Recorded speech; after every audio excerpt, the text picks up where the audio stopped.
Students, আসসালামু আলাইকুম। যারা অস্ট্রেলিয়াতে হায়ার স্টাডির কথা ভাবছেন তাদেরকে কিন্তু এখন থেকে অ্যাপ্লিকেশন স্টার্ট করে দিতে হবে। যাদের এইচএসসি রেজাল্ট অলরেডি চলে এসেছে এবং আপনারা যদি আইএলটিএস না দিয়ে থাকেন, আমরা সেক্ষেত্রে বলবো যে অবশ্যই আইএলটিএস দিয়ে একটি মিনিমাম স্কোর, অর্থাৎ যদি আপনাদের মিনিমাম 6 থেকে থাকে তাহলে কিন্তু খুব সহজে অস্ট্রেলিয়াতে চান্স পেয়ে যাবেন।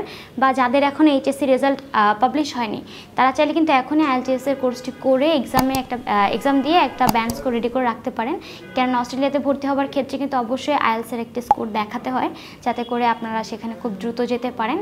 আর আইএলসে অস্ট্রেলিয়ার জন্য মিনিমাম 6 লাগে।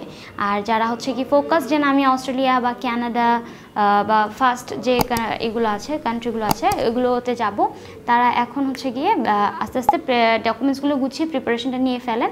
আর সেক্ষেত্রে আপনারা কিন্তু আমাদের থেকে সর্বাত্মক হেল্প পাবেন। আর যে কোনো কোয়ারিজের জন্য অবশ্যই স্ক্রিনে দেওয়া নাম্বারে আপনারা কল করতে পারবেন, অথবা চাইলে সরাসরি আমাদের অফিসে চলে আসতে পারেন। আমাদের অফিসের অ্যাড্রেস হচ্ছে 152/10 পান্থপথ সিগন্যাল, ঢাকা 1205। ধন্যবাদ।